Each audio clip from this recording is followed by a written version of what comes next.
ఓం నమ శివాయ. శ్రీమాత్రే నమః. స్వామియే శరణమయ్యప్ప. ఒకసారి మీరు మాలాధారణ వేసేటప్పుడు, దీక్ష నియమాలు పాటించేటప్పుడు ఒకసారి మీరు 1-10 సార్లు ఆలోచించి మాలాధారణ అనేది వెయ్యండి. దీక్ష కూడా కొనసాగించేటప్పుడు కూడాను ఒకసారి మీరు బాగా చక్కగా కొన్ని నియమాలు అయితే పాటించండి. పాటించకుండా ఎవరు కూడా స్వాములకి బలవంతంగా మాల వేయరు. కానీ మాల వేసిన తర్వాత ఉండలేని పరిస్థితిలో ఉండలేను అన్నప్పుడు మాలను విరమించుకోండి. అంతేగాని మీరు ఇష్టం వచ్చినట్టుగా బయటికి వెళ్ళి మద్యపానం సేవించడం, ఇలా రకరకాల అలవాట్లకు మీరు మళ్ళీ చేసుకోవడం. ఇప్పుడు స్మార్ట్ ఫోన్లు అన్నీ వచ్చేసాయి. చక్కగా ఆ స్మార్ట్ ఫోన్ వల్ల చాలా వరకు ఎవరు ఏ పని చేసినా సరే దొరికిపోతారు. అది మాత్రం వాస్తవం.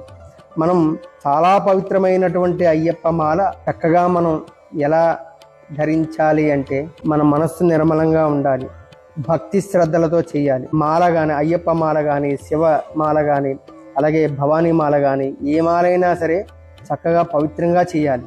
అంతేగాని మనం దీక్షా నియమాలు మనం ఉల్లంఘించి మనం నచ్చినట్టే రీతిలో మనం వెళ్తే అది చాలా మీకే కాదు మీ కుటుంబానికి కూడా చాలా ఖచ్చితంగా తగులుతుంది. ఎందుకు అంటే మీ వల్ల చాలా మంది స్వాములకి అపవాదం కూడా కలుగుతుంది. ఎంతో మంది పవిత్రంగా చేసేటువంటి స్వాములను కూడా కొంతమంది ఏంటంటే స్వాముల మాల వేస్తున్నారు అంటే వీళ్ళు ఏదో చేస్తున్నారు, వీళ్ళు సరిగా చేయట్లేదు, మీ స్వాములు ఇలా చేస్తున్నారు, మీ దీక్ష చేసే వాళ్ళు ఇలా చేస్తున్నారు అనేటువంటి అపోహలు వస్తున్నాయి. పవిత్రంగా చేసే వాళ్ళకు కూడా మీలాంటి వాళ్ళ వల్ల చాలా చెడ్డ పేరు వస్తున్నాయి. వాళ్ళకి కూడా ఒకటి నియమం పాటించాలి.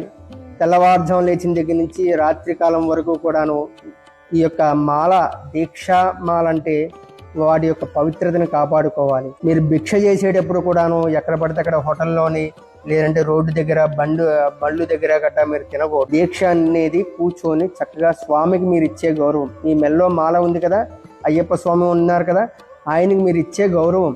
ఆయనకి కూడా మీరు గౌరవం ఇవ్వకపోతే ఇంకేం చేస్తాము? ఒకసారి ఆలోచించండి. ఎందుకంటే మీరు ఇలాంటి పనులు చేయవద్దు. మీరు చేయగలిగితే చేయండి, చేయలేనప్పుడు మీరు ఇలాంటి అపవిత్రమైనటువంటి పనులు చేసి మిగతా స్వాములకు కానీ గురుస్వాములకు కానీ చెడ్డ పేరు తేవద్దు. అందరూ బాగుండాలి. ఆయురారోగ్య ఐశ్వర్య అభివృద్ధి తథాస్తు.